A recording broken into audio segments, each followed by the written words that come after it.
A figure stumbled forward. A woman. A figure stumbled forward, a woman. Her dress, once black and respectable, now hung in frozen tatters.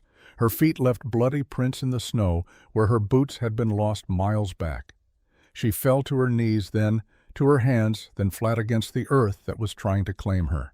She did not get up again. The wind howled its satisfaction. 3 miles east, Colton Rivers pulled his coat tighter and scanned the empty landscape.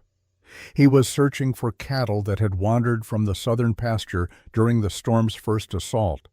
What he found instead was a shape in the snow that his mind refused to identify as human until he was close enough to see the dark auburn hair frozen into ice crystals against pale skin.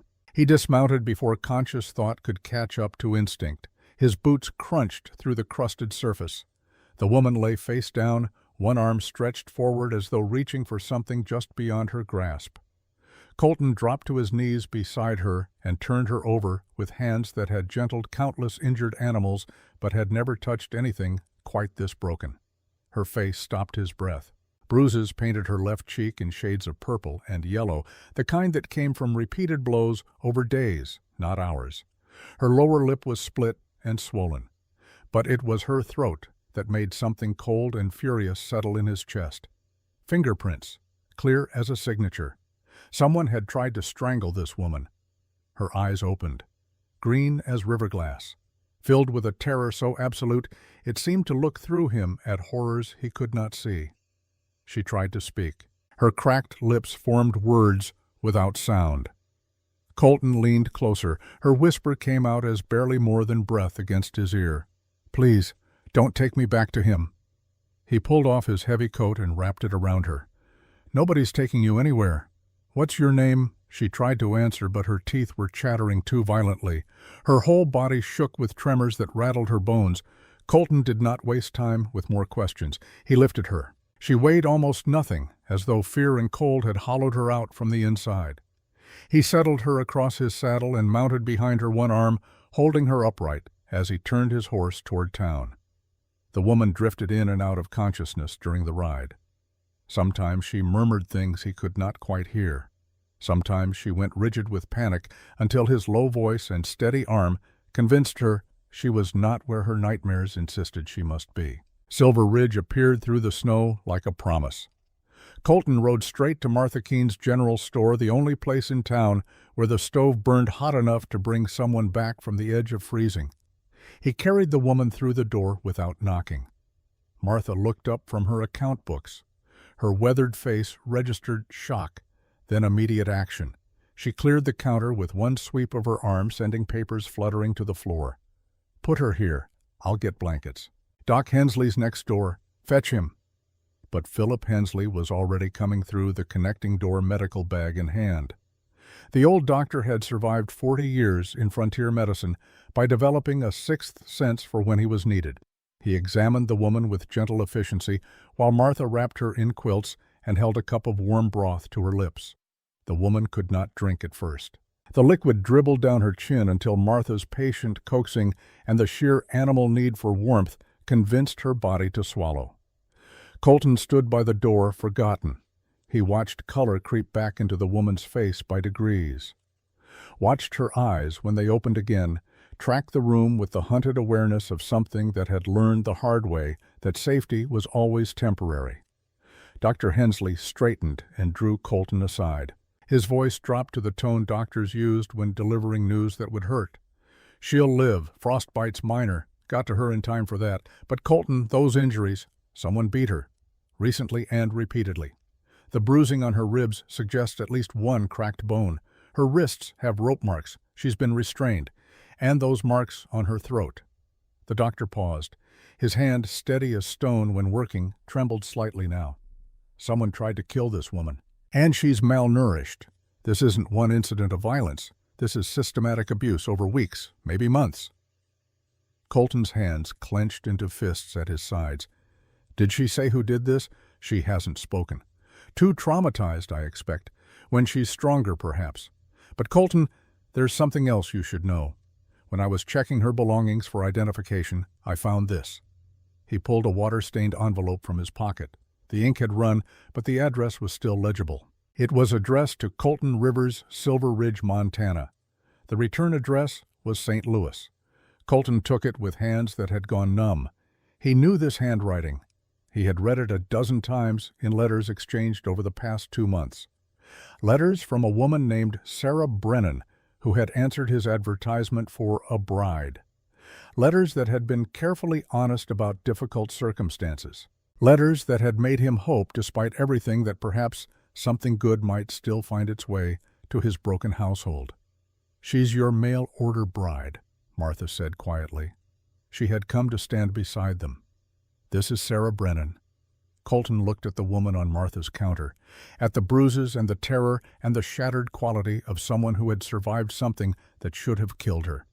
This was not how he had imagined their meeting. He had pictured awkward introductions on a train platform, stilted conversation on the ride to the ranch, the careful negotiation of two strangers trying to build something from necessity and hope. He had not pictured blood in the snow, had not pictured fingerprints on her throat. "What happened to you?" he asked, though she could not yet answer. The fire crackled, the wind rattled the windows, and in the growing warmth of Martha's store, Sarah Brennan began the slow journey back from the edge of death. She slept for 4 hours. When she woke, the terror in her eyes had dimmed to wariness. She took the coffee Martha offered and held the cup between both hands as though afraid it might be taken away. Her gaze moved from face to base. Martha familiar now from her constant presence. Doc Hensley kind-eyed and patient, and Colton standing near the door as though ready to leave or stay depending on what she needed. Her voice when it came was rough as sandpaper. "Where am I?" "Silver Ridge, Montana," Martha said. "You're safe here, child." Something flickered across Sarah's face. Recognition. Then something that looked almost like relief. Then shame, sharp and cutting. "My name is Sarah Brennan. I'm the woman Mr. Rivers sent for, the bride from his advertisement." She looked directly at Colton when she said it. Her eyes held his with an intensity that felt like a challenge or perhaps a plea. "I was supposed to arrive at the station 3 days ago. I was supposed to be wearing my good dress and carrying my mother's Bible. I was supposed to make a decent first impression." Her voice broke on the last word. "I'm sorry. I'm so sorry. This isn't how it was meant to go." Colton crossed the room in 3 strides. He pulled a chair close to where she sat and lowered himself into it so their eyes were level. "Miss Brennan, I don't care how you arrived. I care that you survived. Whatever happened to you between St. Louis and Silver Ridge, it wasn't your fault. Do you understand me? It wasn't your fault." Tears spilled down her cheeks. She did not try to wipe them away. "I need to tell you what happened. You need to know what you're getting into, what danger I've brought to your door." And so she told them. The story came out in pieces at first, then in a flood. She had left St. Louis 6 weeks earlier, fleeing an uncle who had turned violent after her father's death. Lawrence Brennan had taken over the family accounting business and had expected Sarah to continue keeping the books without payment, without rights, without any freedom beyond what he chose to grant. When she had tried to leave, he had locked her in her room. When she had tried again, he had beaten her. The mail-order bride advertisement had been her escape route, a way to disappear that even her uncle's considerable connections could not follow. Colton's letters had been honest about his circumstances, a widower with 3 children, a small ranch, hard work and harder winters, but also safety, respect, a chance to build something new. On the train west, she had met a man, Garrett Vaughn, well-dressed, charming, seemingly helpful. He had bought her coffee at a stop in Wyoming. Within minutes of drinking it, the world had gone soft and dark around the edges. She had woken in a cabin tied to a chair. Vaughn had explained in the tone of someone discussing business that her uncle had hired him to retrieve her. $500, dead or alive. But Vaughn had done his research and discovered something more profitable. Colton Rivers owned land, valuable land, and Vaughn's employer wanted that land. "His name is Silas Kane," Sarah said. "Vaughn works for him.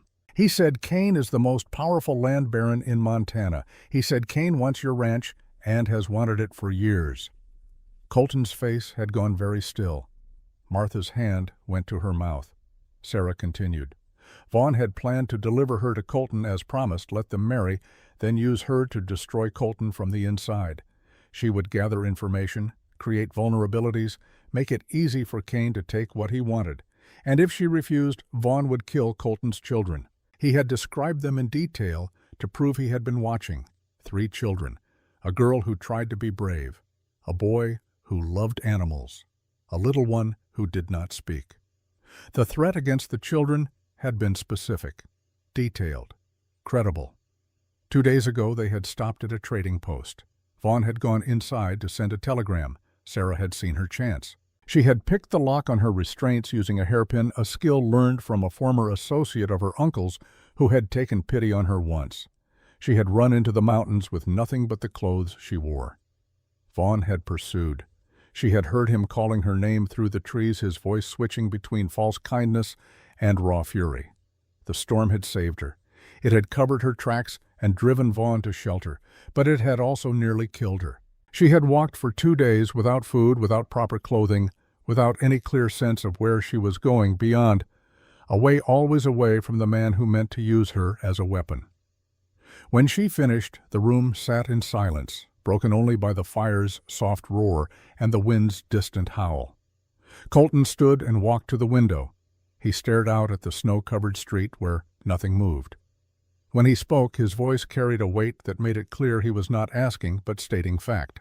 "This Silas Kane, he's wanted my land for 15 years, since before my father died, before I even inherited the place." He turned to face them.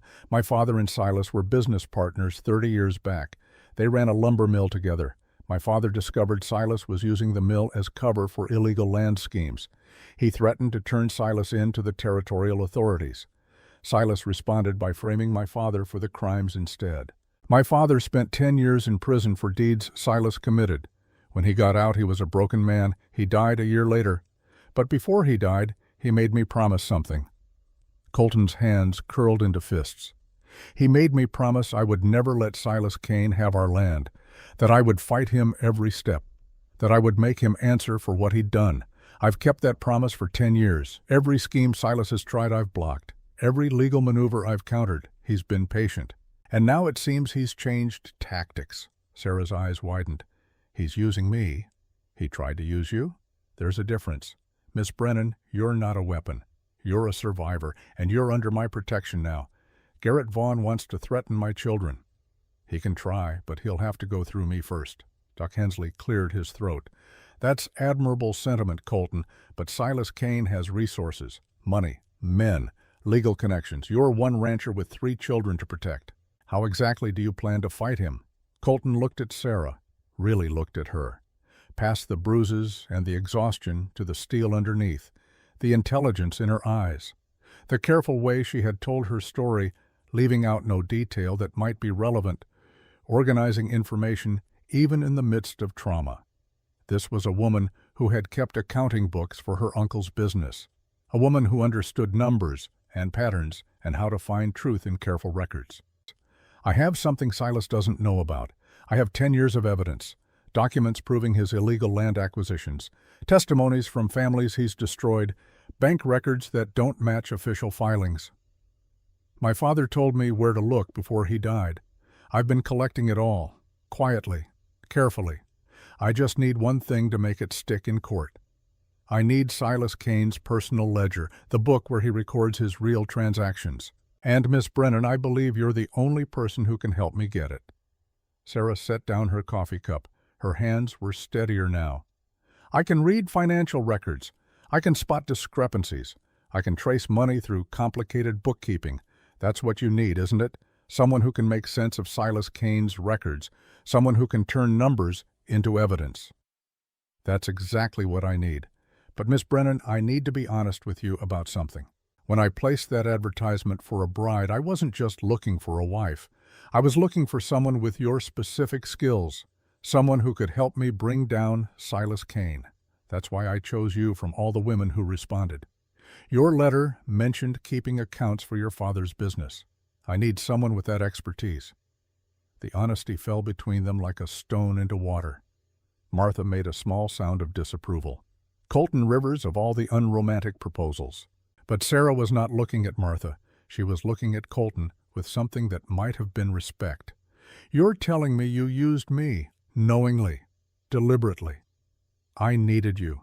There's a difference. But yes, my advertisement was not entirely what it seemed. And if you choose to help me, it won't be under false pretenses. I'm not asking you to marry me. I'm asking you to work with me. To be my partner in bringing down the man who destroyed my father and who's now threatening to destroy everything I have left. And if I refuse, then I'll pay your passage anywhere you want to go. No questions asked. No obligations. But if you stay, and if we succeed, I can offer you safety. A home. And maybe if we're both willing, we can see if there's something real between us. Not an arrangement. A choice." Sarah stood.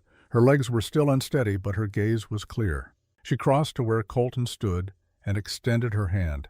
"I'm tired of running, Mr. Rivers. I'm tired of being a victim. If you're offering me a chance to fight back, to actually stop the kind of men who've controlled my whole life, then I'll take it. Partners." They shook hands. His grip was warm and solid. Hers was firm despite the trembling. They held the contact a moment longer than strictly necessary, and in that moment something passed between them that neither was quite ready to name. Martha wiped her eyes. "Well, this is the strangest courtship I've ever witnessed, but I suppose it'll do." The door to the store banged open. Thomas Rivers, 9 years old and vibrating with barely contained energy, burst inside. His face was flushed with cold and excitement. "Papa, there's a man at the ranch. He's asking about a business deal, and he gave Emma a whole silver dollar just for answering the door." Colton's expression went cold and hard as winter stone. "What does this man look like?" "Fancy clothes, really white smile. He's got a scar on his hand shaped like a hook." Sarah's face drained of what little color she had regained.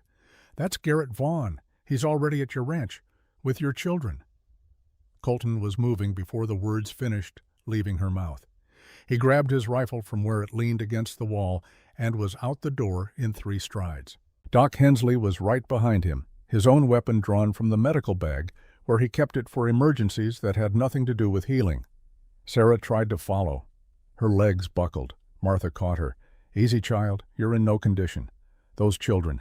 If Vaughn hurts them because of me, he won't. Colton Rivers may be many things, but he's never failed to protect what's his." The wind had died down. The snow fell soft and steady as Colton rode hard for his ranch with Thomas clinging behind him and Doc Hensley keeping pace on his own mount. The 5 miles between town and home had never felt so long. Every second stretched into eternity. Every image his mind conjured was worse than the last. Emma and Lily alone with a man who had beaten Sarah until she'd fled into a killing storm. Emma with her stubborn pride and fierce protectiveness. Lily with her silence and her 2 knowing eyes. The ranch appeared through the falling snow. Smoke rose from the chimney. Lamplight glowed in the windows. Everything looked peaceful, normal, which meant nothing. Danger often wore the mask of ordinary until it was too late to matter. A horse stood tied to the porch rail. Expensive saddle. Well-fed animal, the kind of horse a man with money rode. Colton dismounted and handed Thomas to Doc Hensley. "Take him around back. Get him inside through the kitchen. Keep him and the girls together. If shooting starts, you get them out and you run. Don't wait for me." Doc nodded once. No arguments, this was not the time. Colton walked to his front door. He did not hurry, did not draw his weapon. He opened the door on a scene of terrible civility. Garrett Vaughn sat in Colton's chair by Colton's fire drinking coffee from Colton's cups. Emma stood near the window arms, crossed, face set in lines too old for 12. Lily sat on the floor with her rag doll, watching Vaughn with the unblinking attention of a small animal deciding if something was predator or prey. Vaughn looked up. His smile was practiced, professional. The smile of someone who sold things for a living and did not care if those things were land deeds or human lives. "Mr. Rivers, at last. I was beginning to think you'd forgotten our appointment." Colton closed the door behind him, carefully, quietly. "We don't have an appointment. And you're in my house uninvited.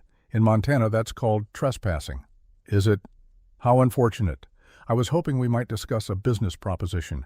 My employer, Silas Kane, is very interested in acquiring your property. He's authorized me to offer you $10,000. Well above market value, I assure you." I'm not interested. I think you should reconsider.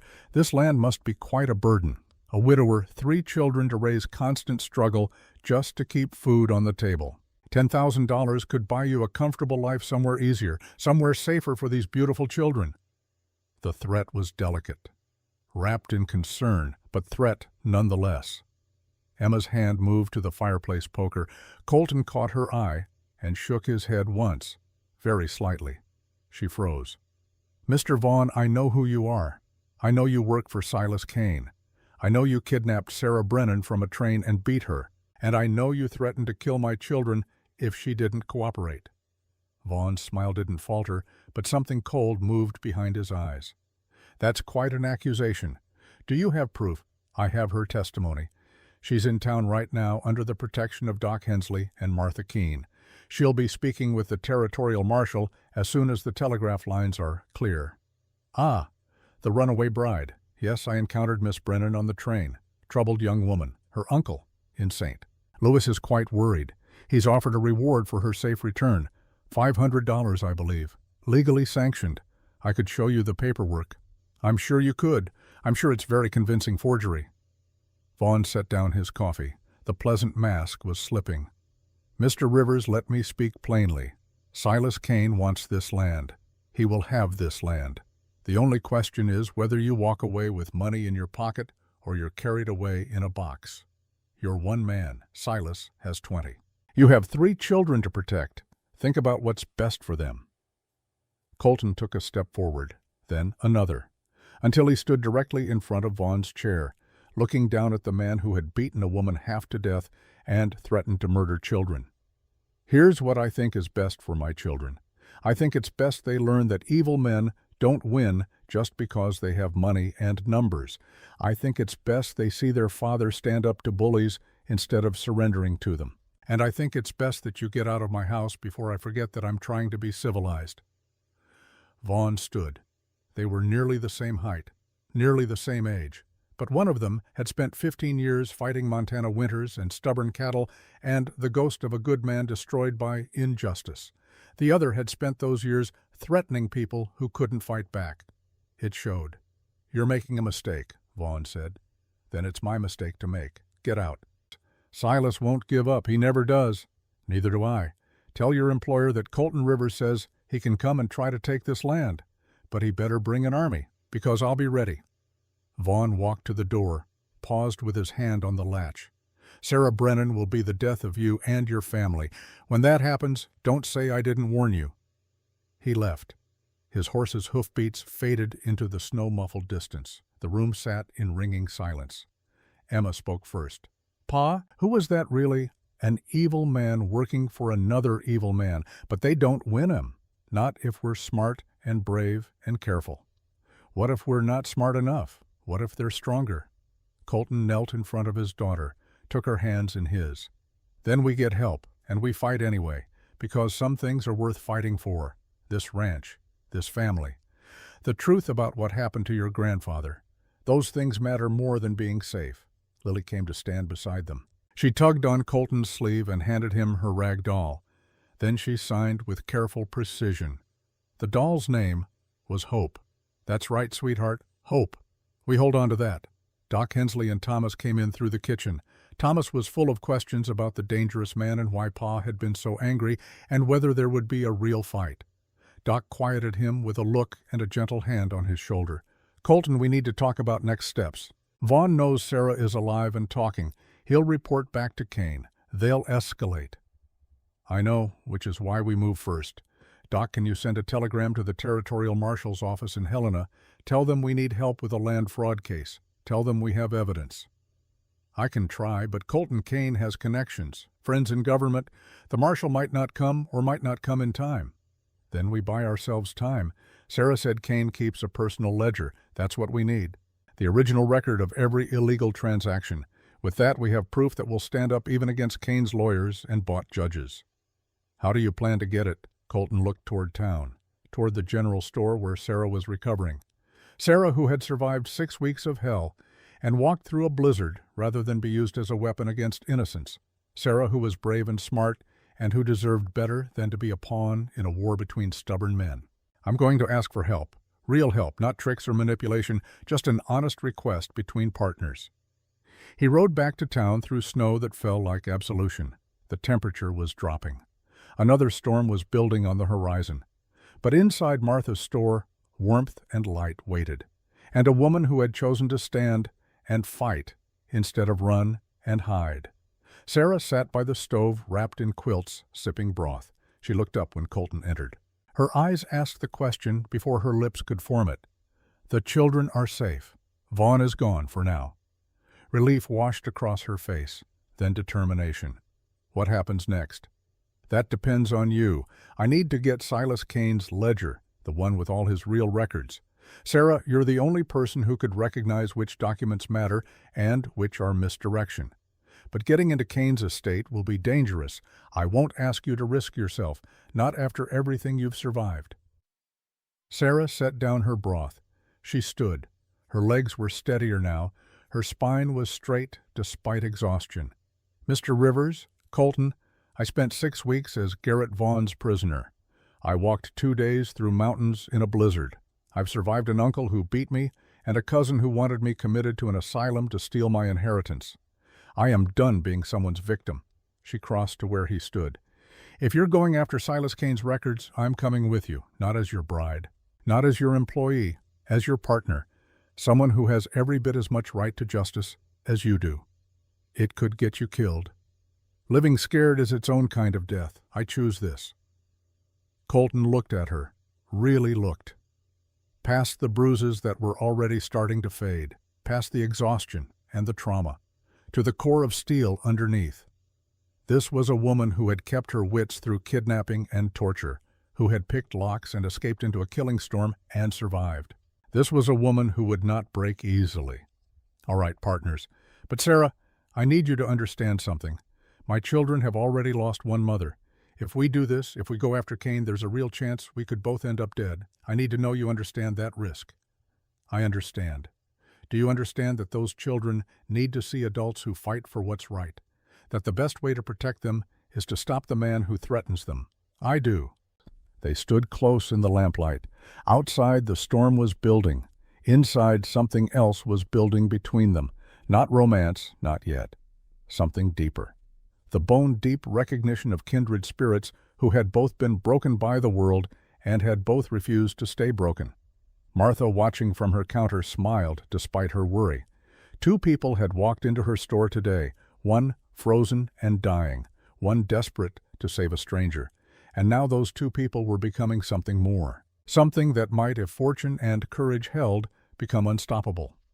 The snow fell, the wind rose, and in the warm circle of lamplight, a partnership was forged that would either save Silver Ridge or burn it to the ground.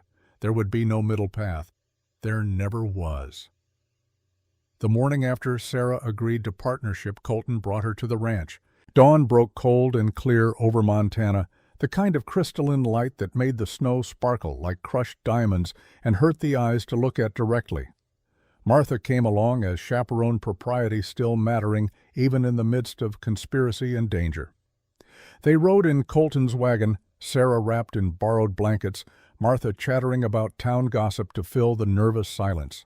The ranch appeared over the final ridge, modest but well kept. Barn in need of new shingles but standing solid, house with smoke curling from the chimney, fences that showed the careful work of a man who took pride in doing things right even when no one was watching. Sarah studied it with the eye of someone who had learned early to assess the difference between appearance and reality. This was a working ranch, hard-worn, honest. 3 figures stood on the porch, waiting, watching. Emma stood at the front, arms crossed over her chest, in a posture that spoke of defense and judgment. 12 years old, going on 40, dark hair pulled back severe, eyes that missed nothing and forgave less. She had been mother to her siblings since her own mother died. She would not surrender that role easily. Thomas bounced on his toes beside her, barely containing the energy that seemed to vibrate through his 9-year-old frame at all times. Curious eyes, open face. A boy who had not yet learned that the world required caution. And Lily, 7 years old, silent as stone. She held her rag doll against her chest and watched the wagon approach with eyes that seemed too old and too knowing for such a small face. Colton helped Sarah down. Her legs were steadier today, but still uncertain. The children's eyes tracked every movement. "Emma Thomas Lilly," Colton said. His voice carried the careful neutrality of a man navigating dangerous waters. "This is Miss Sarah Brennan. She'll be staying with us for a while. She's going to help with bookkeeping and accounts." Thomas could not contain himself. "Is she the mail-order bride? Are you going to marry her and have more babies?" "Thomas," Emma hissed. But Colton answered honestly. "Miss Brennan is a friend who needs help. We're going to help her, and she's going to help us with some important work. That's all you need to know right now." Emma's jaw tightened. "Where is she sleeping?" "The guest room, separate from everyone else." A tiny bit of tension left Emma's shoulders, not acceptance, but not outright rebellion either. Sarah stepped forward. She did not smile, did not try to charm or placate. She simply looked at each child in turn and spoke the truth. "I know this is strange. I know you don't know me and have no reason to trust me. I'm not here to replace anyone or take anything from you. I'm here because your father is helping me escape from dangerous people, and because I might be able to help him with something important in return. If my being here makes you uncomfortable, I understand, but I promise I'll try to stay out of your way as much as possible." The honesty seemed to surprise them. Thomas recovered first. "Do you like animals?" "I have 3 cats and a rabbit and 2 chickens I'm training to do tricks." Despite everything, Sarah felt a smile tug at her lips. "I do like animals very much. Do you want to meet them? General Carrots learned how to hop in a circle yesterday." "Thomas," Emma said again, sharper this time, but Sarah was already nodding. "I would like that very much." Thomas grabbed her hand with the unself-conscious trust of a child who had not yet learned that adults could lie. He pulled her toward the barn, chattering about his menagerie. Sarah let herself be led, matching his pace, listening to his stream of consciousness observations about rabbit psychology and chicken training methodology. Emma watched them go with an expression Martha could not quite read. Lily tugged on Colton's coat. She pointed to Sarah, then to herself, then made a series of careful signs. Colton knelt. "You want to know if she's safe?" Lily nodded. "I think so, sweetheart. I hope so. But you tell me if anything feels wrong, all right. You tell me, and I'll handle it." Lily considered this. Then she walked toward the barn where Thomas's voice carried on the cold air, punctuated by Sarah's softer responses. The little girl stopped in the doorway, watching, deciding. Inside the barn, Thomas had installed Sarah on an overturned bucket and was introducing his animals one by one. The cats tolerated the attention with feline disdain. General Carrots. The rabbit investigated Sarah's boots with twitching nose. The chickens, named Sergeant Pepper and Corporal Salt for reasons Thomas could not quite explain, pecked at grains scattered on the floor. "They're supposed to salute," Thomas said sadly. "I've been working on it for 3 weeks, but they just eat and poop." "Maybe chickens express respect differently than soldiers do," Thomas brightened. "You think so?" "I do. Look how they come when you call them. That's trust. That's better than saluting." The boy beamed. Then he asked with the directness of childhood, "Did someone hurt you?" "Your face has bruises." Sarah's hand went to her cheek. The marks were fading but still visible. "Yes, someone hurt me. That's why I had to leave where I was and come here. Pa said we have to help people who are hurt, even when it's hard. Your pa is a good man." "I know. He's sad a lot, though, since Ma died. Do you think you'll make him less sad?" The question landed like a stone in still water. Sarah struggled for an answer. Lily appeared in the doorway. She crossed to where Sarah sat and carefully, deliberately placed her rag doll in Sarah's lap. Then she waited. Sarah understood this was a test. She took the doll with gentle hands. "What's her name?" Lily pulled a small slate from her pocket and wrote in careful letters. "Hope. Hope, that's a beautiful name." The little girl studied Sarah's face for a long moment. Then she took her doll back, tucked it under one arm, and held out her other hand. Sarah took it. Small fingers wrapped around hers with surprising strength. Thomas grinned. "Lily likes you. She doesn't like most people." "I'm honored," Sarah said, and meant it. They walked back to the house together, the 3 of them. Emma watched from the porch with an expression that might have been the beginning of something that was not quite hostility. The days that followed fell into careful rhythm. Sarah took over the guest room, a small space with a narrow bed and a window that looked toward the mountains.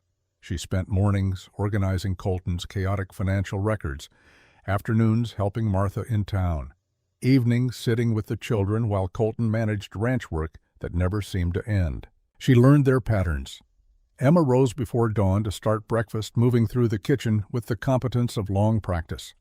Thomas fed his animals and talked to them like they were people who simply chose not to respond verbally. Lily drew pictures in her sketchbook, detailed renderings of the ranch and the mountains, and occasionally people, though she always left the faces blank. Slowly, Sarah found her place in the careful ecosystem of their household. She did not try to mother them. That role was already filled by Emma's fierce guardianship. Instead, she became something else. A presence, a listener, someone who existed in their space without demanding anything in return. One evening, Emma found Sarah mending Thomas's torn shirt. The girl watched from the doorway. "You don't have to do that. I can mend." "I know. I saw your work. You're very skilled. But I like sewing. It helps me think." Emma came closer, sat down across the table. "Ma used to sew at night.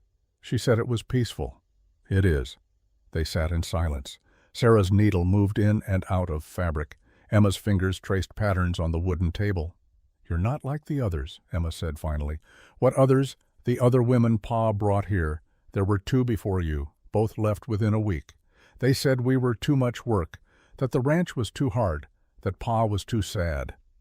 Sarah kept sewing. "I'm not here because it's easy." "Then why are you here?" "Because I'm tired of running, because I want to help stop bad men from hurting people, and because your father offered me honesty instead of pretty lies. That matters more than easy." Emma considered this. "Ma used to say the same thing. That truth was worth more than comfort. Your mother sounds like she was wise." "She was, until she died." The bitterness in those words could have cut glass. Sarah set down her sewing. "Tell me about her." "Why, so you can try to be like her?" "No, so I know who I'm not trying to replace."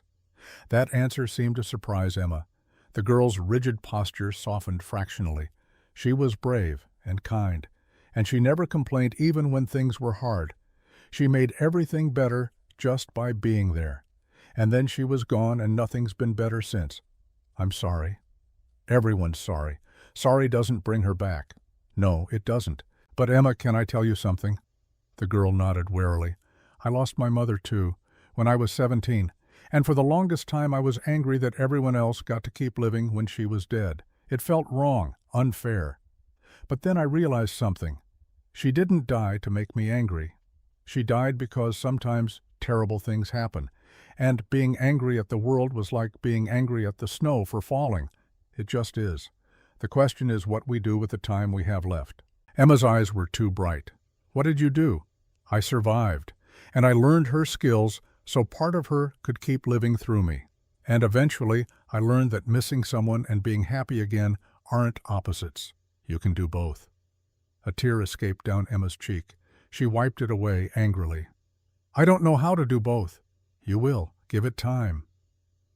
That night Emma did not slam her bedroom door. She closed it softly. And in the morning when Sarah came to breakfast, there was a cup of coffee waiting at her place, made the way she liked it. Emma did not say anything, did not need to. The coffee said enough. While Sarah built bridges with the children, she and Colton worked in the evenings, mapping their attack on Silas Kane's empire.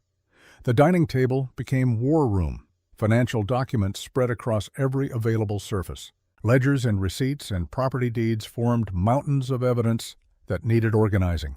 Sarah worked with the focus of someone who had spent years untangling complicated bookkeeping. Her fingers traced columns of numbers. Her mind saw patterns that Colton had missed. "Here," she said one night, pointing to a series of property transfers. "These signatures are forged.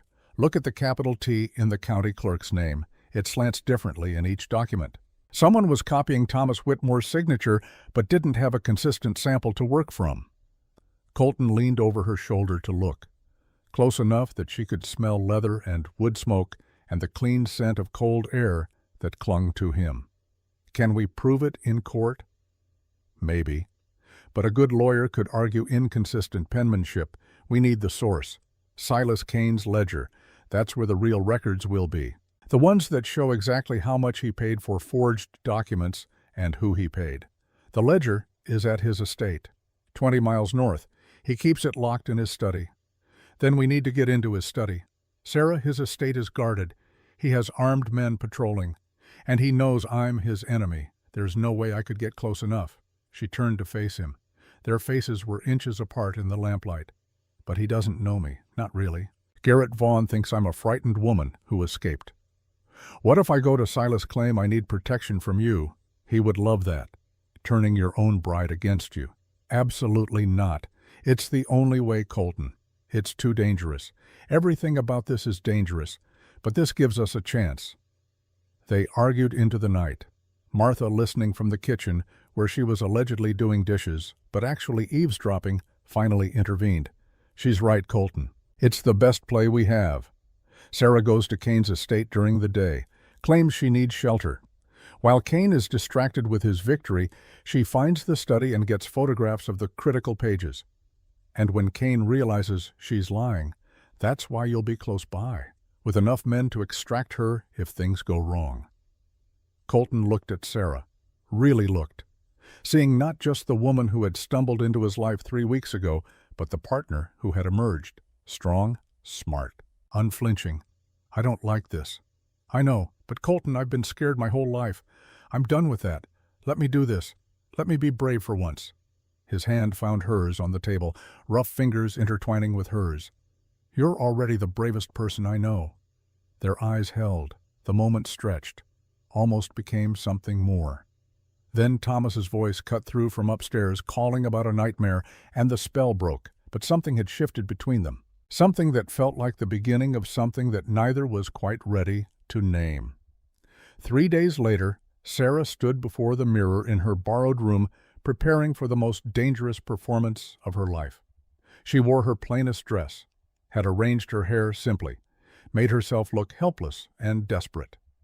Everything Silas Kane would expect from a woman fleeing Colton Rivers. Downstairs, Colton waited with a wagon. Doc Hensley and 3 trusted men from town would follow at a distance, ready to intervene if needed. Emma appeared in the doorway of Sarah's room. Are you really going to his house, to Silas Kane's? Sarah turned. Yes. Pa says it's dangerous. It is. Then why are you doing it? Sarah knelt, so they were eye level. Because sometimes the only way to stop being afraid is to face the thing that scares you most. Emma's jaw set. If he hurts you, I'll kill him myself. The fierce protectiveness in those words made Sarah's throat tight. Thank you, Emma, but that won't be necessary. I'll be careful, and your father will be watching. You better come back.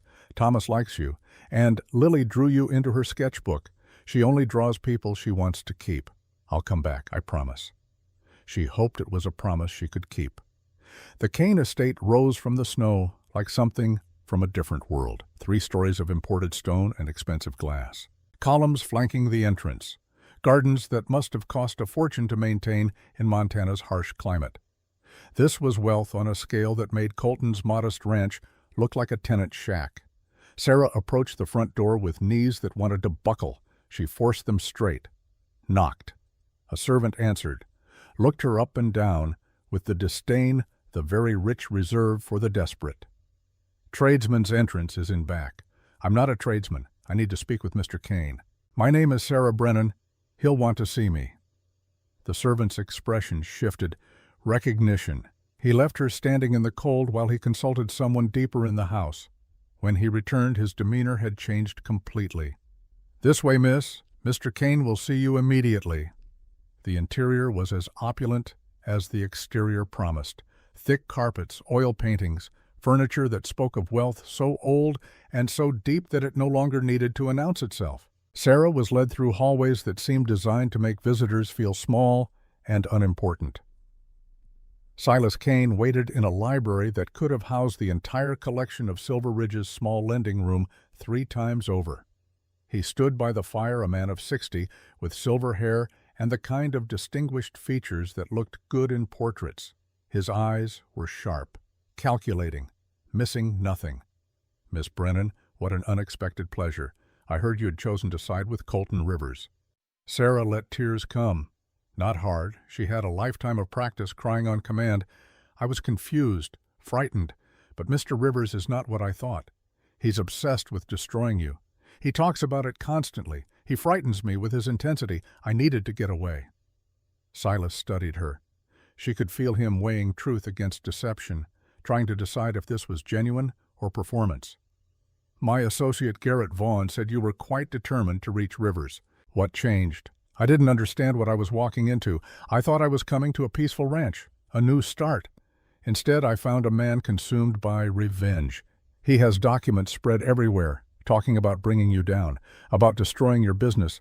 I just wanted a quiet life, not a war. And so you've come to me. I have nowhere else to go. My uncle wants me back in St. Louis. Colton Rivers wants to use me as a weapon against you. I just want to be left alone." Silas poured brandy from a crystal decanter, offered her a glass. She took it but did not drink, could not afford to have her wits dulled even slightly. "Come, sit. Tell me everything Colton Rivers is planning." They talked for an hour. Sarah fed him carefully selected truths mixed with lies designed to sound convincing. Yes, Colton had documents. Yes, he was building a case. No, she did not know the details because he did not trust her with that information. Yes, she thought he was planning to contact the territorial marshal. Silas absorbed it all with the attention of a man who had built an empire by knowing more than his enemies. Finally he stood. "You must be exhausted. My housekeeper will prepare a room for you. Rest. We'll talk more tomorrow about what to do with you." The threat in that last sentence was delicate but unmistakable. Sarah was shown to a bedroom on the second floor, luxurious, comfortable, and very definitely locked from the outside once the servant left. She waited until full dark. Then she picked the lock with a hairpin, a skill that had saved her life more than once. The hallway outside was empty, quiet. She moved through shadows, counting doors, trying to remember the layout Colton had sketched from his childhood memories of visiting this house with his father. The study would be on the first floor, west wing, behind the library. She descended the stairs, one careful step at a time, freezing when boards creaked, waiting, listening, moving again only when silence stretched long enough to suggest safety. The study door was locked. She picked this one too, stepped inside. Moonlight through tall windows illuminated a room of masculine luxury. Massive desk, leather chairs, and behind a portrait of a woman with kind eyes, a safe built into the wall. Sarah crossed to it, examined the lock. Combination lock, 4 numbers. She searched the desk for clues, found a ledger, but it was not the main one, just recent transactions. Nothing incriminating enough to matter in court. She tried the desk drawers, locked. She picked those too. Inside a key, and a note in Silas's handwriting. Vault combination, Hannah's birthday. Sarah's blood went cold. Hannah, Colton's dead wife. Why would Silas Kane use her birthday as his safe combination? What possible connection could there be between Silas Kane and Hannah Rivers? Before she could process this, voices in the hallway. Footsteps approaching. She grabbed the small ledger, shoved it inside her dress, and dove into the closet, pulled the door almost closed, pressed her eye to the crack. The study door opened. Silas Kane entered with Garrett Vaughn. "Are you certain we can trust her?" Garrett asked. "Of course not. She's lying, but let her think I believe her. When Colton comes for her, and we'll be ready." Sarah's heart hammered against her ribs. "And the children?" Garrett asked. "Tomorrow night. Colton will be at the town meeting. He never misses first Wednesday. His children will be home with just that old foreman. We take them, use them as leverage. Colton signs over his land, or we start sending him pieces of his daughters." Rage and terror warred in Sarah's chest. She bit her lip to keep from gasping. "When do we move?" Garrett asked. "Tomorrow at sundown. Assemble 6 men, armed. I want this done quickly and quietly." They talked for a few more minutes about logistics, then left. Sarah waited in the closet until the house went silent. Then she moved. She had to warn Colton, had to stop this before those children were put in danger because of her.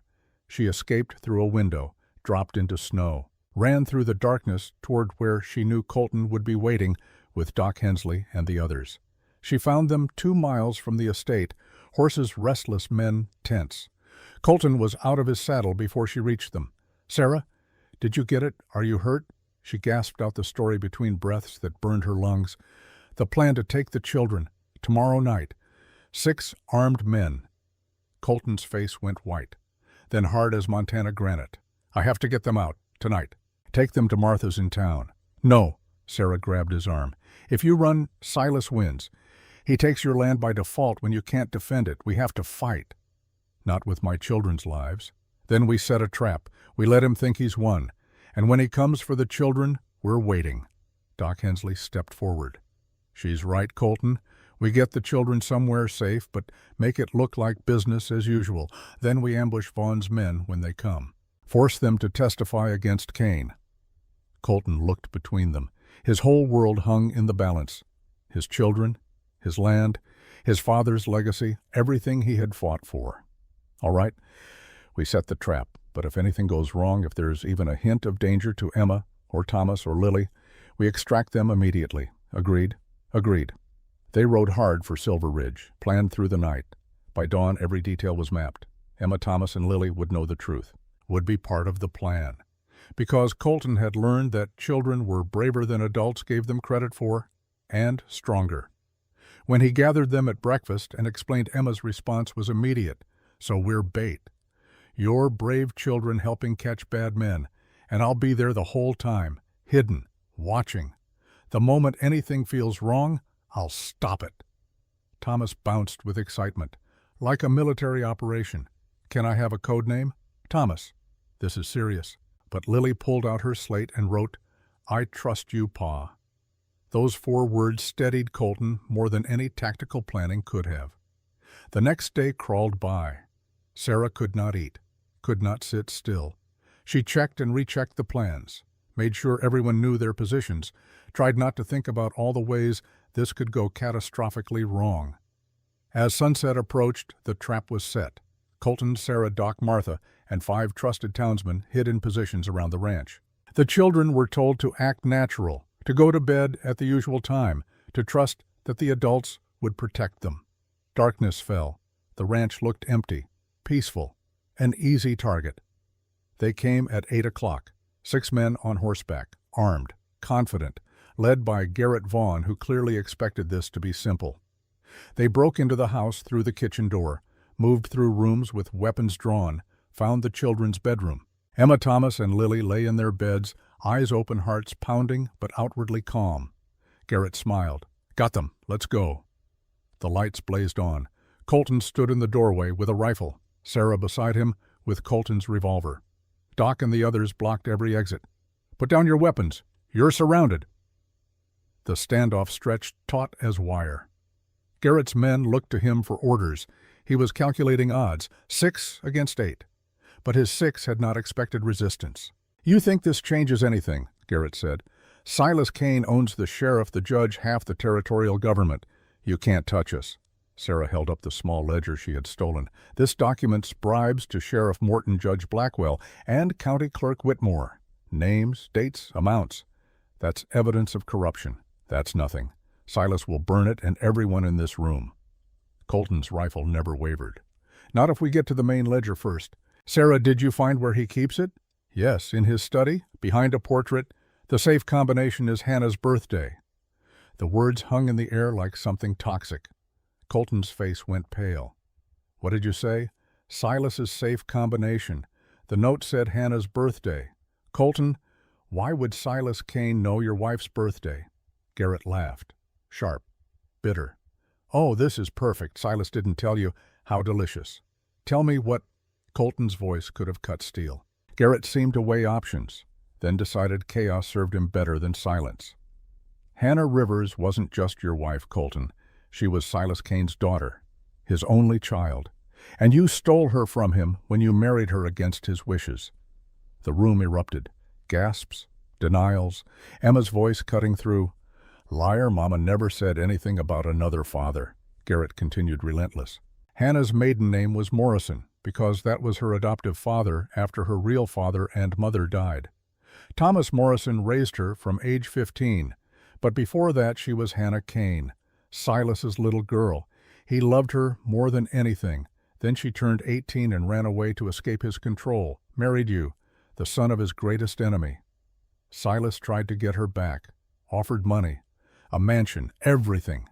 She refused, said she loved you, said she'd rather have a hard life with a good man than a comfortable life with him. 2 years later she died in a barn fire, and Silas has blamed you ever since. Colton looked like he had been shot. Sarah caught his arm to steady him. I didn't know, she never told me. Because she cut all ties, changed her name, tried to become someone else. But you can't escape blood rivers. Those 3 children are Silas Kane's grandchildren. He's been watching them from afar for 4 years, waiting, planning, and now he's going to take them, take everything you love like you took everything he loved. The revelation shattered something. Emma was crying. Thomas looked lost. Lily had gone very still, her eyes fixed on something no one else could see. Then Lily moved. She pulled out her slate and began drawing frantically, fast, desperate. When she finished, she held it up. A barn on fire. A man standing outside watching, not helping. The man held a cane with an ornate handle. Lily pointed to the picture, then wrote beneath it, "He watched Mama die." Sarah took the slate with shaking hands. "Lily, when did you see this?" Lily wrote. "The night Mama died. I was outside. I saw him." "What did he look like?" "Silver hair. Wolf cane." Colton's voice was barely human. "Silas Kane carries a wolf head cane. I've seen it." The truth assembled itself like pieces of a nightmare. Silas Kane had been there the night Hannah died, had watched the barn burn, had done nothing, or worse, had done something. "He killed her." Colton's words fell like stones. "He killed his own daughter because she chose me over him." Garrett's face confirmed it before his words did. She chose wrong. She should have stayed where she belonged. What happened next was violence that had been 4 years in the making. Colton moved. His rifle swung up. Sarah grabbed him before he could fire. Doc and the others rushed Garrett's men. There was struggle, shouting, the children screaming. When it settled, Garrett and his men were disarmed and tied. No shots fired, no one dead, but only just. Colton stood over Garrett with murder in his eyes. "He killed her. He killed Hannah." "We don't know that for certain," Sarah said. Her voice shook but held steady. "We need proof. We need his ledger. We need him to answer for everything. I want to kill him. I know. But Colton, your children need their father. Not a murderer. We do this right. We get the evidence. We put him away forever. That's justice." Colton looked at Emma Thomas Lilly, his children, Hannah's children, Silas Kane's grandchildren. The complexity of it threatened to tear him apart. Emma spoke first. "Mama chose you, Pa. She chose us. That means something. Don't let him make you into what he is." The wisdom from his 12-year-old daughter broke through rage. Colton lowered his rifle, stepped back. "Doc, tie them up. Martha, send for the marshal. We're doing this by law." As Vaughn's men were secured, Sarah found Colton outside. He stood in the snow shaking. Not from cold. She went to him, took his hand. "You didn't kill Hannah." "He killed her because of me, because she chose me." "No. He killed her because he's a monster who couldn't accept that his daughter was her own person. You didn't pull the trigger, Colton. He did. Don't take his guilt onto your shoulders." "Emma thinks I killed her mother." Emma's scared and confused. "But did you see what she said?" "Your mother chose you," that's what she said. "She knows the truth. She just needs time to accept it." They stood together in the darkness. The snow had started falling again. Soft, gentle, covering the scars of the day in temporary white. "We have to end this," Colton said. "We have to get that ledger, prove everything, put Silas away forever.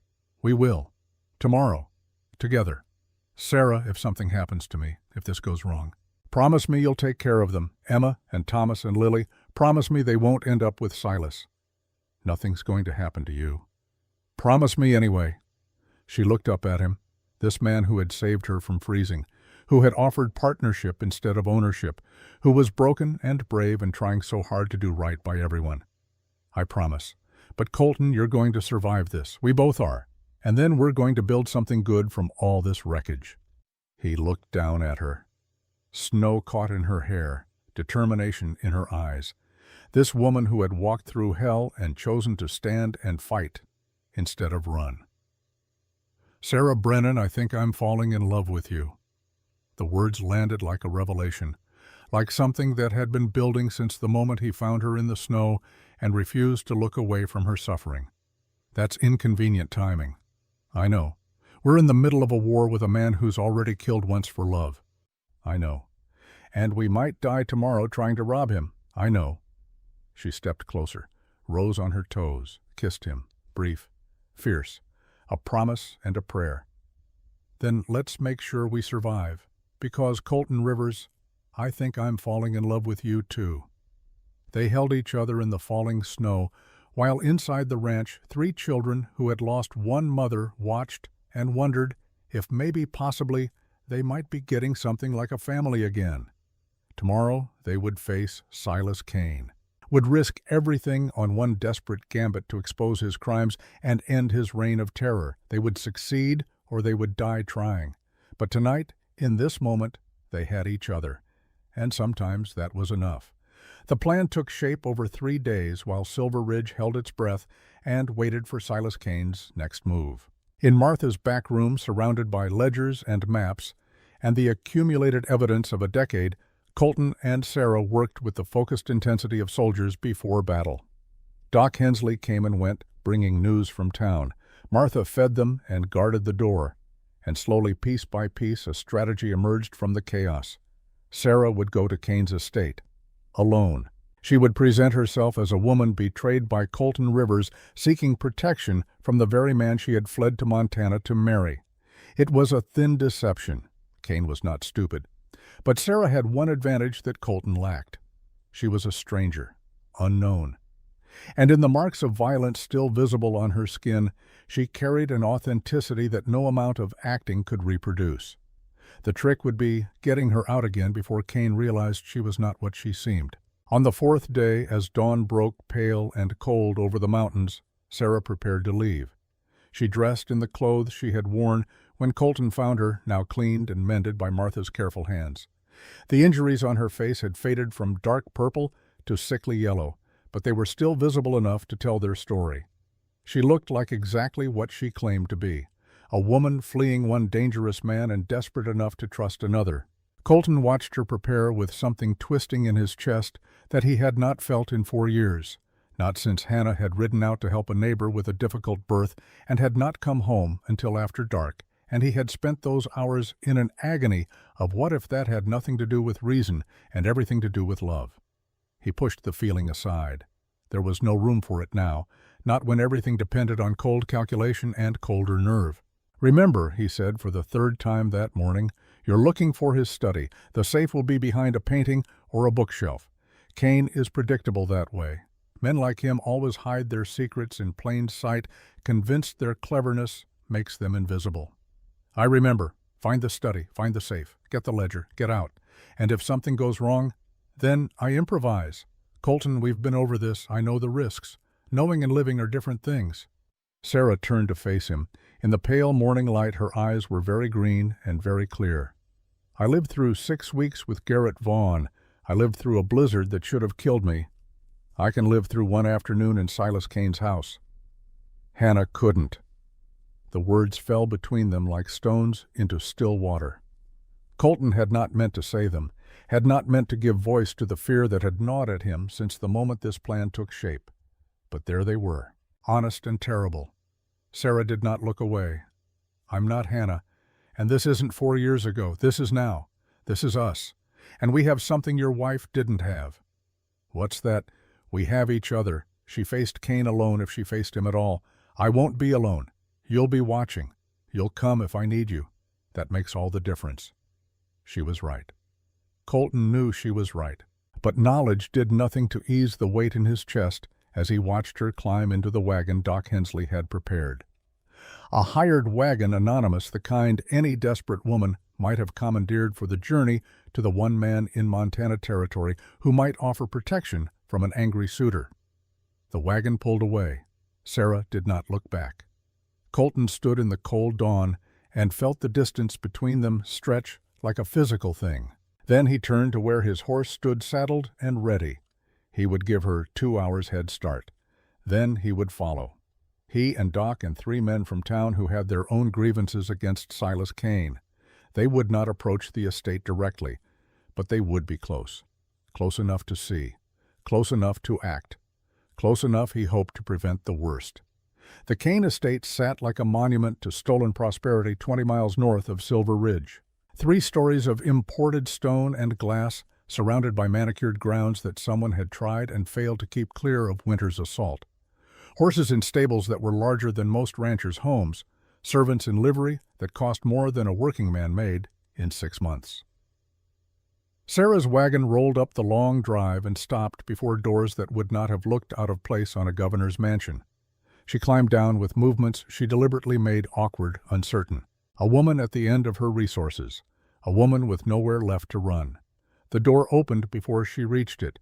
A butler, silver-haired and stone-faced, looked her up and down with the expression of a man identifying livestock. "Deliveries to the back entrance." "I'm not a delivery. I need to speak with Mr. Kane. Please, it's urgent." "Mr. Kane does not receive unscheduled visitors." "My name is Sarah Brennan, from St. Louis. I believe he'll want to see me." Something shifted behind the butler's eyes. Recognition. He had been told to watch for this name, to report if a woman matching this description appeared. "Wait here." The door closed. Sarah stood in the cold and counted her heartbeats. 73 of them before the door opened again. This time Silas Kane himself stood in the frame.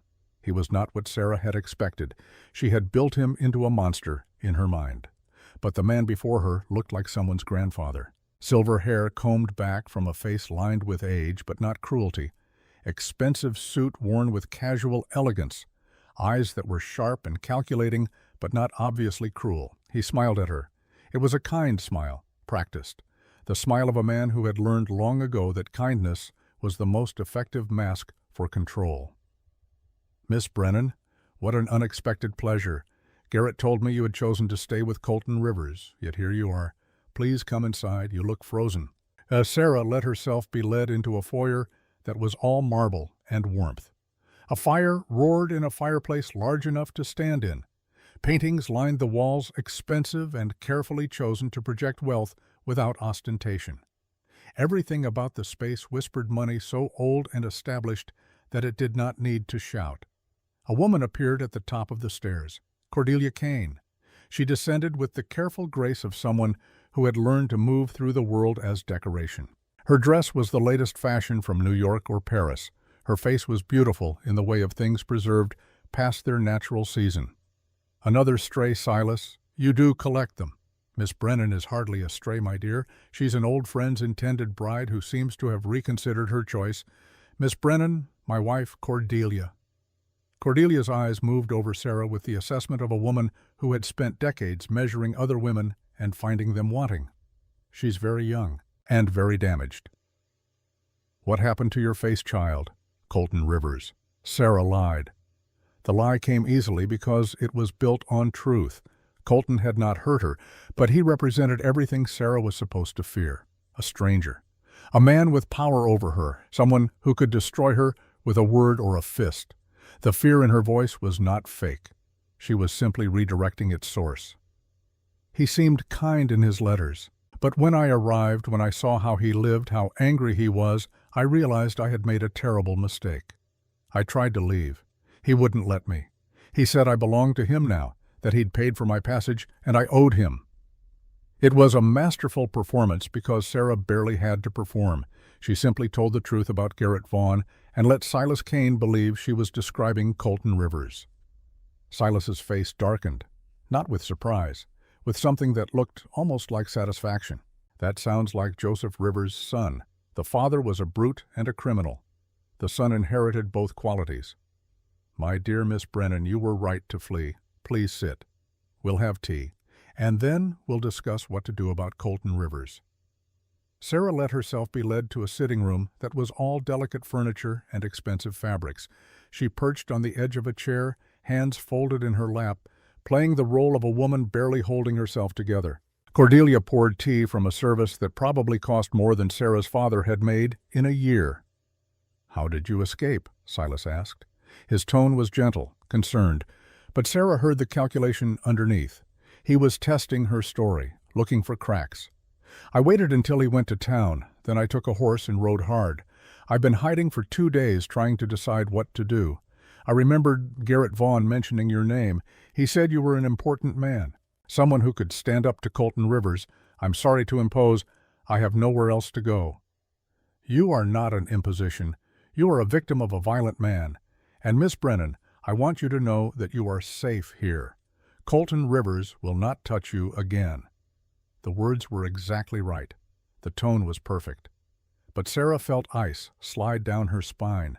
This was a man who knew how to manipulate, how to offer safety with one hand while the other held a knife. She thought of Garrett Vaughn and his smiling threats, of her Uncle Lawrence and his caring brutality. Silas Kane was both of them refined and perfected. "Thank you," she whispered.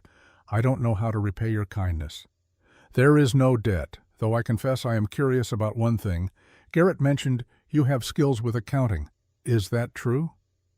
Sarah's breath caught. This was the opening she needed, the invitation to exactly where she needed to be. But she could not seem too eager. "I kept books for my father's tailoring business, and later for my uncle. Why do you ask? I have need of someone with such skills. My current accountant is elderly, and his eyes are failing. If you're looking for employment for a way to earn your keep, while we resolve this situation with Rivers, I would be happy to offer you a position." Too easy. Far too easy. But Sarah could not refuse without raising suspicion. "I would be grateful, truly. I hate feeling useless." "Then it's settled. Cordelia, please have Mrs. Henderson prepare the blue guest room for Miss Brennan, and have someone bring her suitable clothes. Miss Brennan, you'll join us for dinner tonight. Tomorrow I'll show you to my study and you can begin reviewing my accounts." Sarah smiled, thanked him, played the part of a grateful refugee, and all the while her mind raced. Silas Kane knew, or suspected, or was playing a game of his own. Either way, she had one night. One opportunity to find what she needed before this fragile deception collapsed. Dinner was an exercise in civilized horror. Silas and Cordelia sat at opposite ends of a table long enough for 12, with Sarah placed carefully between them like a trophy or a hostage. The food was excellent. The wine was older than Sarah. The conversation was pleasant and utterly poisonous. Silas spoke of Silver Ridge as though he owned it, as though the people who lived and worked and died there were pieces on a game board he was perpetually rearranging.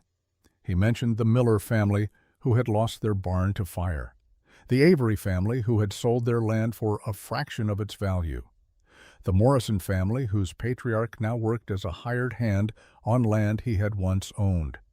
He spoke of these things with sympathy, with regret for the hardships of frontier life, as though he had played no role in these tragedies, as though his hands were clean. Cordelia drank steadily through dinner and said little. But when she did speak, her words carried the weight of someone who had long ago stopped pretending. "My husband collects people the way other men collect stamps. He finds them broken and brings them here and makes them grateful. It's his particular talent, making people grateful to the man who destroyed them. Cordelia, you're frightening our guest." "Am I? Perhaps she should be frightened. Perhaps we all should be."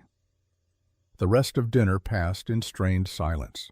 When it ended, Sarah was shown to her room by a housekeeper who moved with the mechanical efficiency of someone who had learned not to see or hear or question. The blue guest room was larger than the entire house Sarah had grown up in. The bed could have slept 4.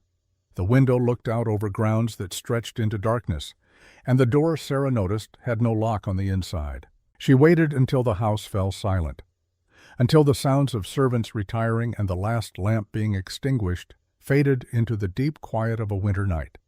Then she rose, still dressed, and slipped into the hallway.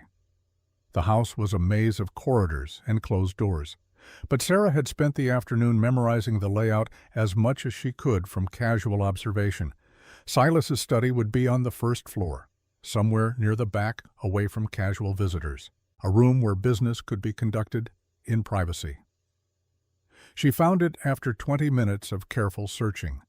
The door was locked, but the lock was old and simple. Sarah used a hairpin and patience, and the skills she had learned from watching her uncle's less reputable associates. The lock clicked. The door swung open on well-oiled hinges. Moonlight through tall windows illuminated a room that was all dark wood and leather and the scent of old tobacco. A massive desk dominated one wall. Bookshelves lined two others, and on the fourth wall, behind a portrait of a young woman with kind eyes and Silas Kane's nose, Sarah found what she was looking for. The painting swung aside on hidden hinges to reveal a safe. Not a modern safe with a combination lock, an older model with a key mechanism. Sarah examined it in the dim light and felt her heart sink. She had no key, had no way to open this without making noise that would wake the household. She was about to give up when she noticed something, a small drawer in the desk hidden behind a false front.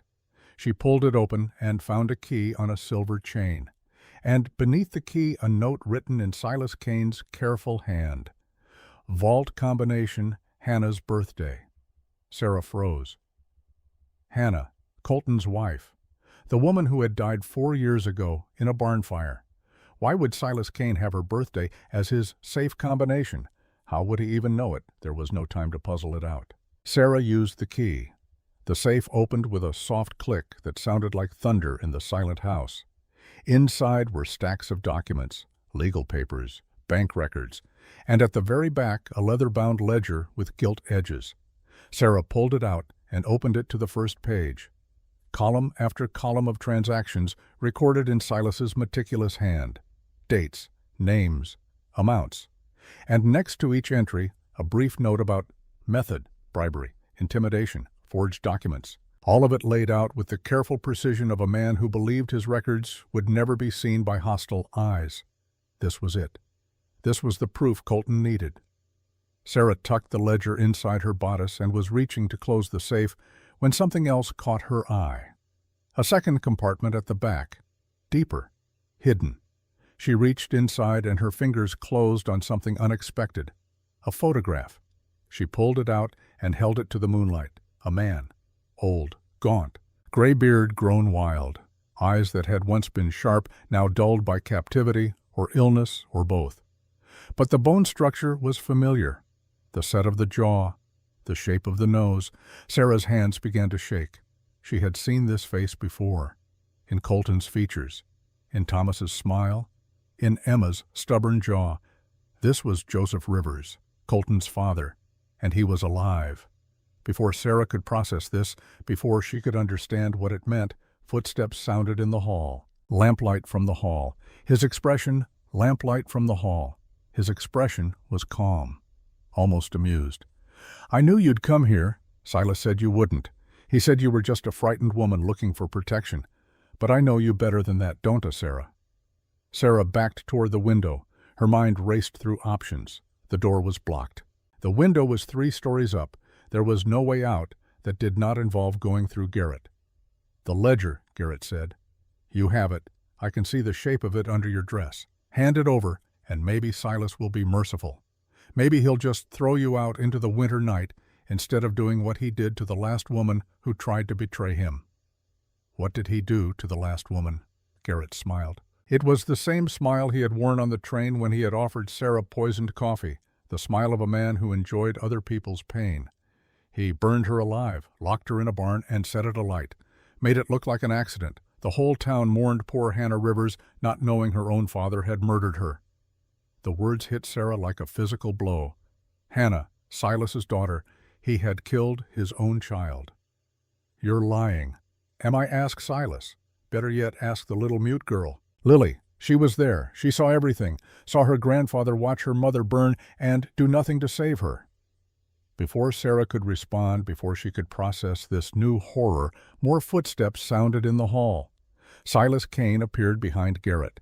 He looked at Sarah with an expression that was no longer kind, no longer careful, just cold and calculating and very, very tired. "I had hoped you were what you seemed, a genuine victim, someone I could actually help, but no. You're working with him, with my daughter's murderer, with the man who took Hannah from me and got her killed through his negligence and poverty." "You killed her," Sarah said. The words came out stronger than she felt. "Garrett just told me. You locked her in a barn and burned it." Garrett has a flair for drama. The truth is simpler and sadder. Hannah chose Colton Rivers over me, over wealth and safety and everything I could have given her.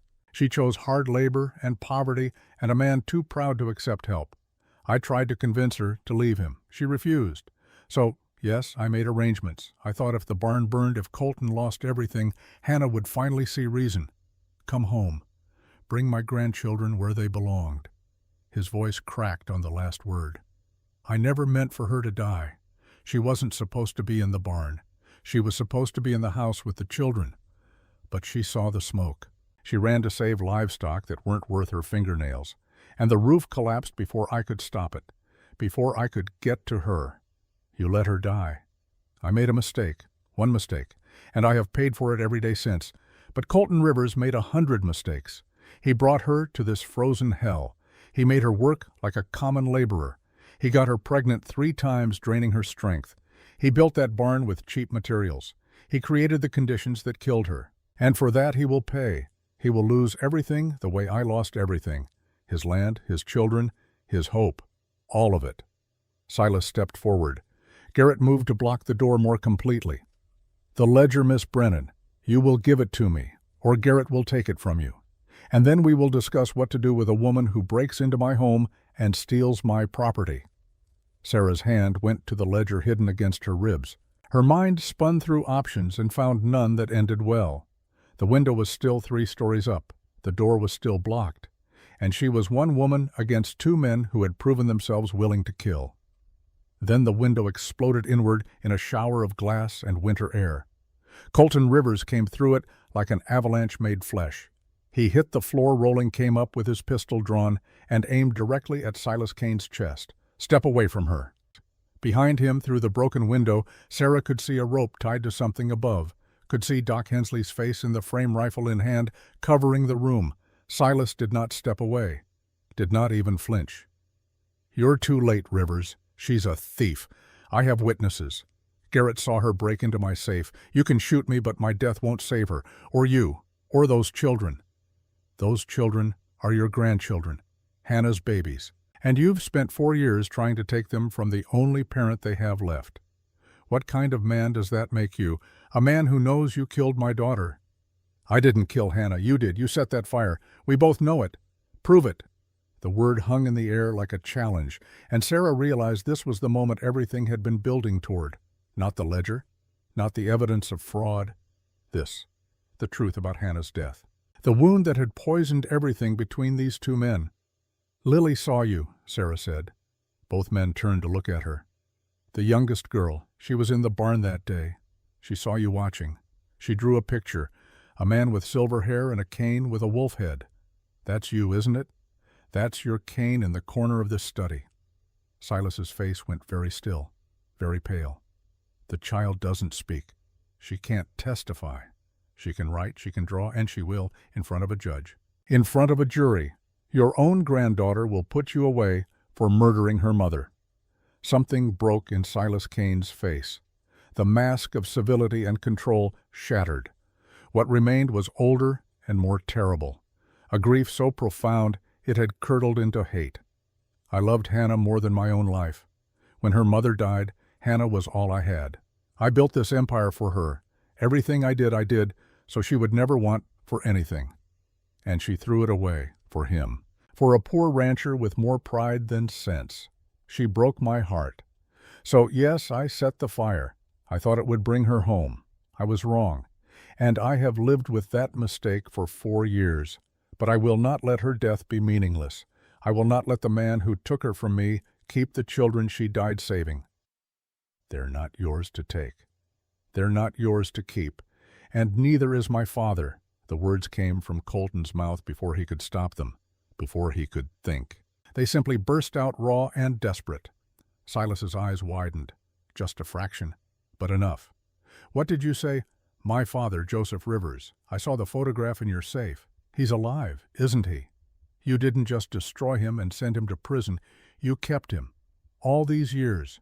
Where is he, Kane? Where are you keeping my father? Silas said nothing. But something flickered across his face. Guilt. Or perhaps satisfaction at having one more weapon to wield. Sarah spoke quietly. There was a second compartment in the safe, behind the ledger. That's where I found the photograph. An old man. Sick. Imprisoned. Colton's gun hand trembled. Where is he? Colton! Doc Hensley's voice came from the window. Warning. Steady. Don't do anything you can't take back. But Colton was not listening. He took a step towards Silas, then another. The gun never wavered. You kept him alive. All these years, while I thought he was dead and buried, while I mourned him. You had him. Why? Silas smiled. It was a terrible smile, empty of everything but malice. Because dead he was a martyr, a victim. But alive and broken and mad from isolation, he's just a cautionary tale, a reminder that crossing Silas Kane has consequences that last decades. Where? There's a cellar under the east wing, locked. Only I have the key. He's been there for 12 years, Rivers, 12 years in the dark. Do you know what 12 years of darkness does to a man's mind? Colton's finger tightened on the trigger. Sarah saw it, saw the moment he decided that some crimes were beyond law and required older justice. Colton, no. Sarah's voice cut through the red haze of his rage. If you kill him, you'll never forgive yourself, and your father will never see daylight again. We need him alive. We need him to show us where Joseph is. It was the only argument that could have reached him. Colton's hand steadied, lowered. Not much, but enough. Take me to him, now, or what you'll shoot me. Then you'll never find the cellar. It's well hidden. You could search for years. Then I'll burn this house to the ground room by room until I find him. Silas studied Colton's face and saw he was not bluffing. Very well. But understand this, Rivers.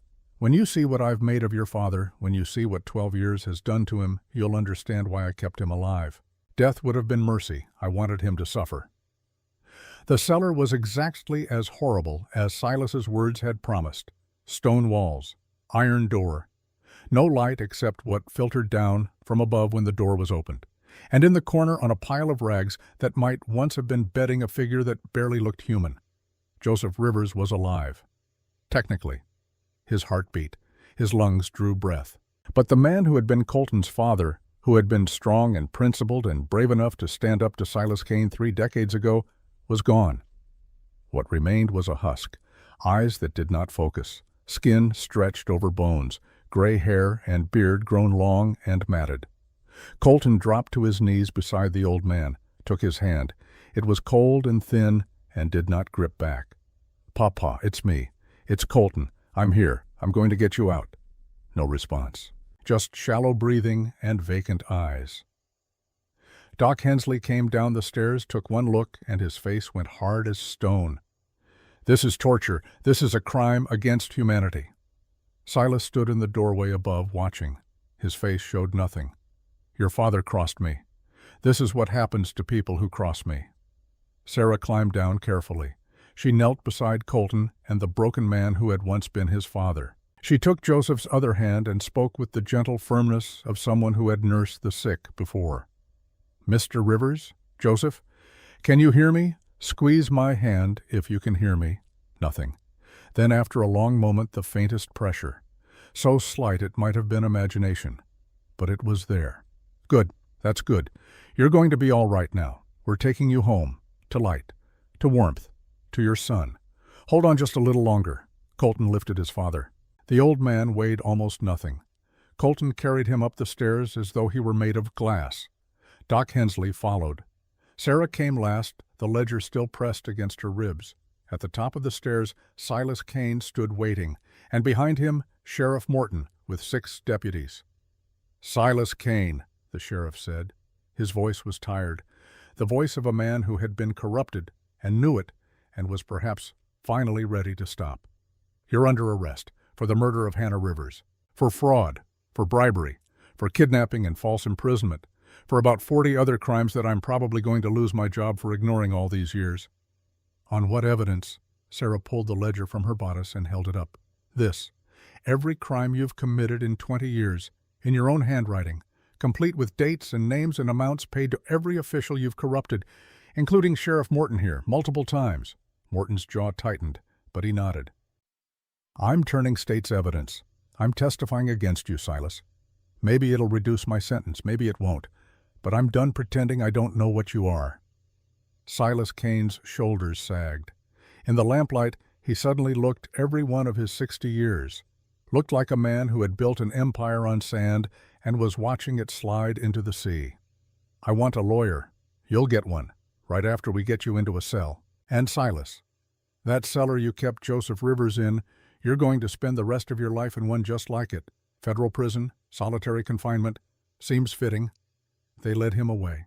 As he passed Colton, who still held his unconscious father in his arms, Silas stopped. "She loved you. I never understood it. You had nothing to offer her, but she loved you anyway. If I could take back that day, if I could save her, I would give everything I own, everything I am. But I can't. So all that's left is this hate, this need to make you hurt the way I hurt. I'm sorry it had to end this way, but I'm not sorry I tried." Colton said nothing. There was nothing to say. Silas was led away into the cold Montana night. Garrett Vaughn was arrested with him still smiling his empty smile. Cordelia Kane watched from the stairs. When the last deputy had gone, she came down and poured herself a glass of whiskey from a crystal decanter. "Well, that's done then. 20 years of marriage to a man who loved his dead daughter more than his living wife. I should feel something. Relief, perhaps. Or grief. But all I feel is tired." She drank the whiskey in one swallow. "There's a spare bedroom on the first floor. Put Joseph there. I'll send for a doctor from Helena, a real one not complicit in my husband's crimes. The old man deserves that much." "Why would you help us?" Sarah asked. Cordelia's smile was bitter. "Because I spent 2 decades as a prisoner in this house. Maybe helping free another prisoner will make up for some of that." They put Joseph in a room that was warm and clean and filled with light. Doc Hensley examined him, while Colton stood by, hands clenched at his sides, jaw tight with emotions he could not name. "He's malnourished, dehydrated. His muscles have atrophied from lack of use, but his heart is strong. His lungs are clear. With time and care, he might recover. Physically. Mentally," Doc trailed off. 12 years in isolation. That's not something a man comes back from easily. "Will he know me?" "I don't know, son. I honestly don't know." They stayed at the Kane estate for 3 days while Joseph slowly came back to himself. It happened in pieces. First recognition of light and dark. Then awareness of other people in the room. Then, on the 3rd day, a word, hoarse and cracked but unmistakable. "Colton." Colton was at his father's bedside in an instant. "Pa, I'm here. You're safe now." Joseph's eyes focused for the first time in years, really focused, on his son's face. "You're old.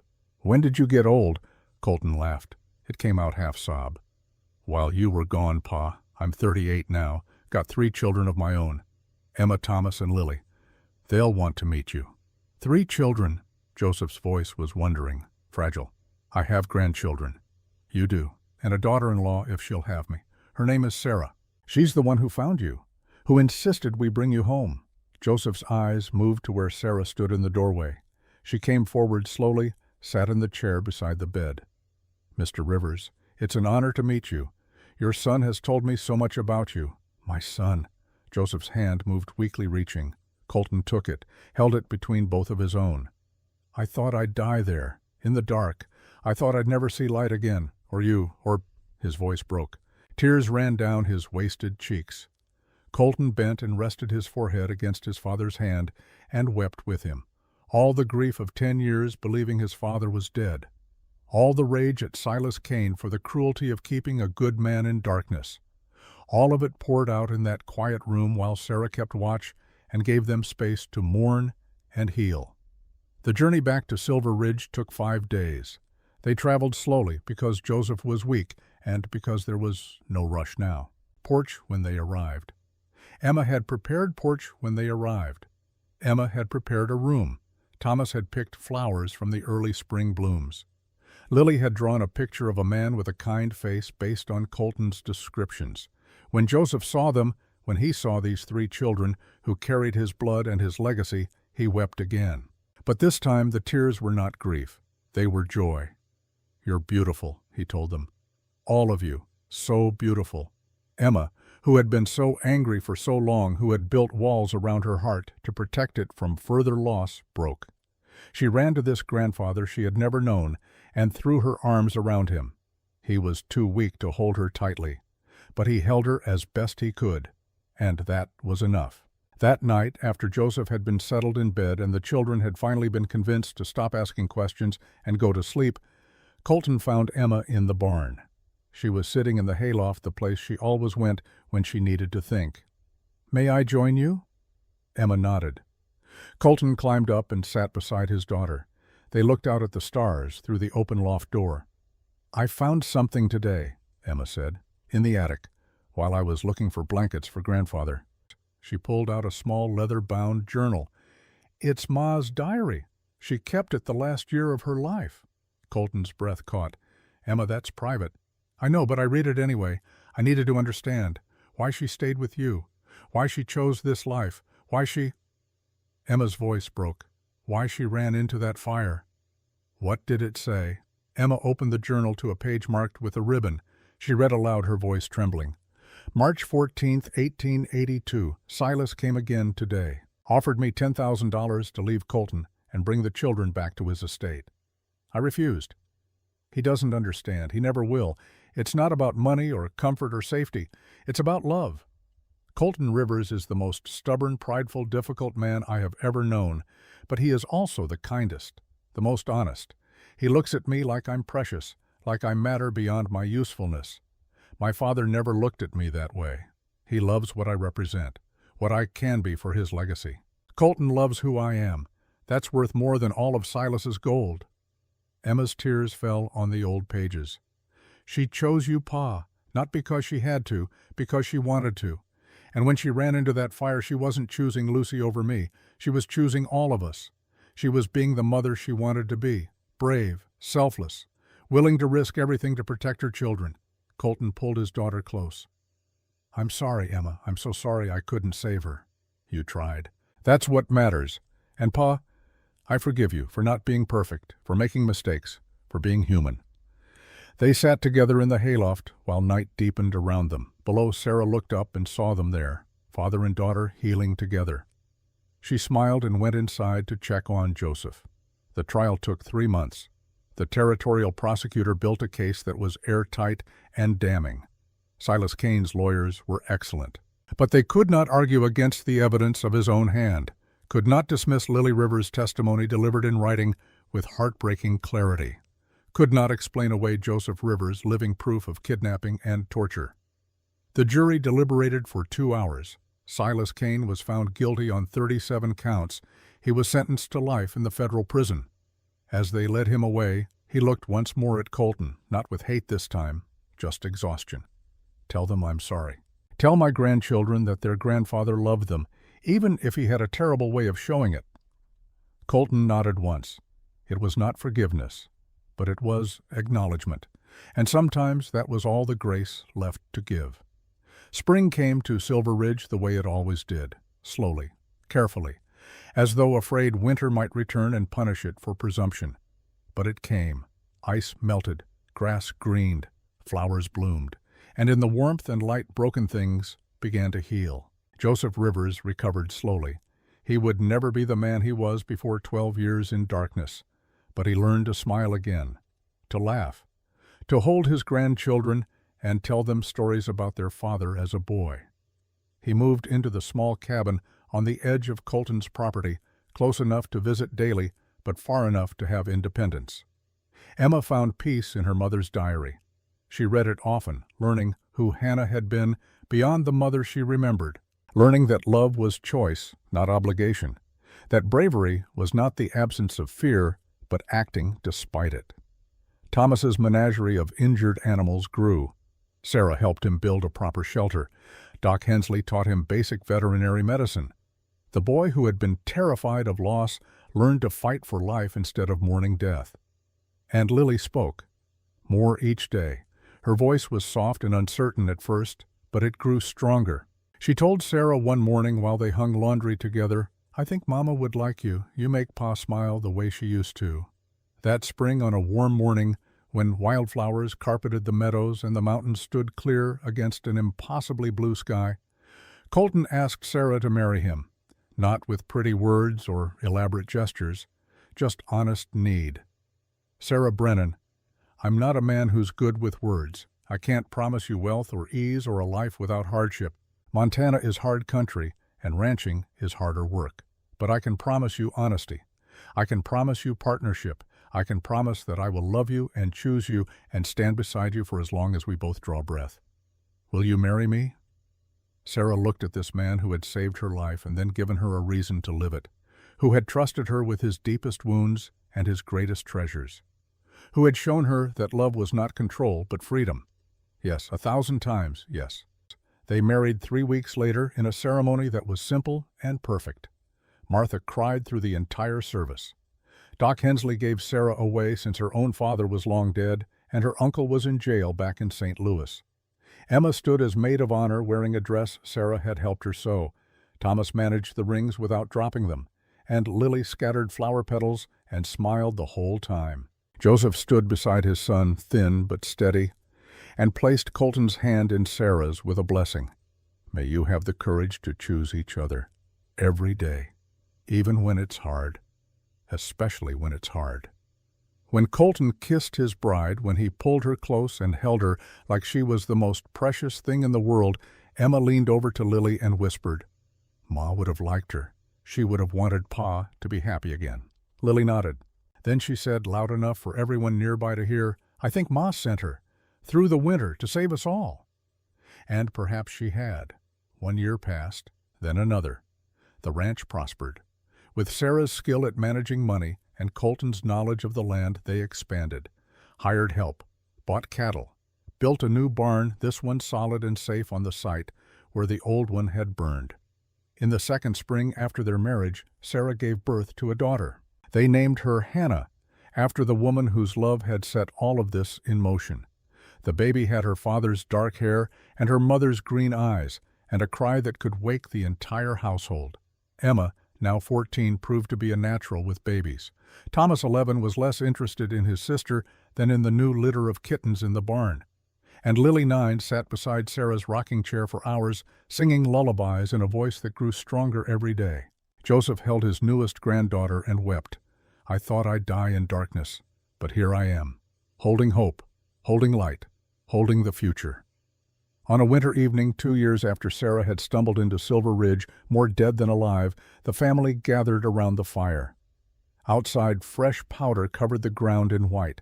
Inside, warmth and light and love created a circle that held them all. Colton sat in his chair, baby Hannah asleep against his shoulder. Sarah worked on mending beside him. Emma read aloud from a book. Thomas and Lily played chess on the floor, arguing good-naturedly over whether knights could jump backwards. Joseph dozed in the corner, occasionally making comments that proved he was listening, even with his eyes closed. It was ordinary, unremarkable, the kind of evening that happened in households across Montana Territory every winter night. But to the people in that room, it was everything. It was what they had fought for, what they had risked for, what they had chosen when choosing would have been easier to avoid. Sarah looked up from her mending and caught Colton's eye, smiled at him over their daughter's head. He smiled back, no words needed. They had said everything that mattered in the vows they had spoken and the life they had chosen to build together. Outside, winter painted the world in shades of white and gray. Inside, the fire burned steady and warm, and the family that had been cobbled together from broken pieces sat safe and whole and loved. The woman who had arrived broken and frozen had found her way home, not to a place, to people, to purpose, to love that asked nothing but gave everything. And the man who had saved her had been saved in return. Winter turned to spring, spring turned to summer. The seasons moved as they always did, indifferent to human joy or sorrow. But in the small ranch house in Silver Ridge, Montana, joy had taken root, and it grew stubborn and strong in even the hardest soil. This was not the ending anyone had planned, but it was better than anything they had dared to hope for, and that was miracle enough.